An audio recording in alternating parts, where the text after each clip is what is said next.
ناظرین، یہ 19 اکتوبر 2017 کی رات تھی۔ امریکی ریاست ہوائی کے ایک جزیرے پر بنی آبزرویٹری میں اسٹرونومرز طاقتور دوربینوں کے ذریعے خلا کا جائزہ لے رہے تھے۔ اچانک رابرٹ ویرک نامی اسٹرونومر نے آسمان پر اڑتی ہوئی ایک چمکدار شے دیکھی۔ وہ لمبوتری سی شے بڑی تیزی سے زمین سے دور ہو رہی تھی۔ اس کی رفتار اتنی تیز تھی کہ رابرٹ تصویر بھی نہ کھینچ سکا۔ ماہرین نے اس چمکتی شے کو اومواموا کا نام دیا۔ ہوائی کی مقامی زبان میں اس کے معنی ہے اسکاؤٹ۔ ان کا خیال تھا کہ یہ انٹرسٹیلر یعنی ستاروں کے درمیان گردش کرتا ہوا کوئی ایسٹرائیڈ تھا۔ بعد ازاں انکشاف ہوا کہ یہ ہمارے سولر سسٹم میں داخل ہونے والا پہلا ایسا آبجیکٹ تھا۔ یہ تب زمین سے 3 کروڑ 30 لاکھ کلومیٹر دور تھا۔ تاہم حقیقت یہ ہے کہ اسٹرونومرز ابھی تک نہیں بتا سکے کہ اومواموا دراصل کیا شے تھی۔ وجہ یہ ہے کہ ایسٹرائیڈ سے کسی قسم کی روشنی نہیں نکلتی، مگر یہ تو باقاعدہ چمک رہا تھا۔ اس لیے بعض ماہرین اس کو دمدار ستارہ یعنی کومٹ سمجھے، مگر خلائی اجسام لمبی دم رکھتے ہیں جو اس میں نہیں تھی۔ اور جیسے جیسے سائنسدانوں نے زمین کے قریب آنے والے خلائی مہمان پر تحقیق کی،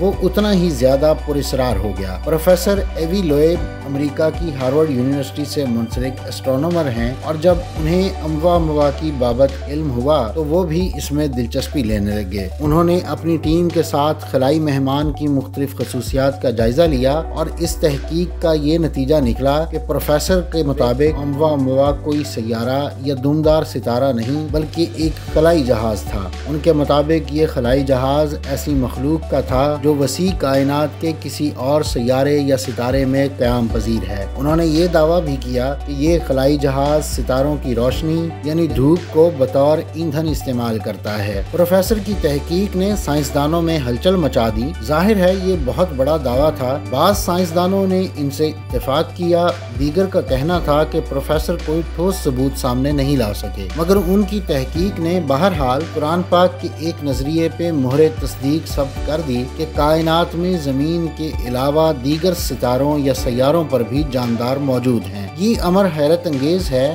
کہ سائنس نے اب آ کر جو سچائی جانی وہ 1400 سال قبل ہی اللہ تعالیٰ قرآن پاک میں بیان فرما چکے ہیں۔ انسان کو کائنات کے اسرار جانتے ہوئے صرف 100 برس کا عرصہ ہوا ہے، یعنی جب سے جدید سائنس نے جنم لیا۔ تاہم اس سے قبل وہ اسٹرونومی کی بنیادی معلومات ہی رکھتا تھا۔ 20ویں صدی میں اس نے طاقتور دوربینیں بنا لیں جن سے کائنات کی گہرائیوں میں جھانکنا ممکن ہو گیا۔ رفتہ رفتہ ایسے جدید آلات وجود میں آ گئے جو کائنات میں بکھری غیر مرئی گیسوں، شعاؤں اور ذرات کا کھوج لگا سکتے تھے۔ انہی آلات کی مدد سے یہ حیران کن انکشاف ہوا کہ کائنات میں نہ دکھائی دینے والا ڈارک میٹر اور ڈارک انرجی پھیلے ہوئے ہیں۔ حقیقتاً انسان کائنات کا صرف 5% مادہ ہی دیکھ سکتا ہے، بقیہ 95% مادہ ڈارک میٹر اور ڈارک انرجی ہے جو ہمیں نظر نہیں آتا۔ جدید اسٹرونومی کے بنیادی نظریات یہ ہیں کہ ہماری کائنات 13.5 ارب سال پہلے وجود میں آئی۔ اس سے قبل ہر قسم کا مادہ ایک نقطے میں جمع تھا، پھر اچانک ایک دھماکہ ہوا اور یہ پھیلنا شروع ہو گیا۔ اسی مادے سے ستارے، سیارے وغیرہ وجود میں آئے، اور اس پھیلاؤ کو بگ بینگ کا نام دیا جاتا ہے۔ قرآن پاک میں اللہ تعالیٰ نے بھی فرمایا ہے کہ ہم نے کہا ہو جا اور کائناتوں نے جنم لے لیا۔ اب ہماری کائنات مادے، ریڈیشن اور نہ نظر آنے والی توانائی پر مشتمل ہے۔ ناظرین، روشنی کائنات کی تیز ترین شے ہے جو فی سیکنڈ 1,86,200 میل کی رفتار سے سفر کرتی ہے،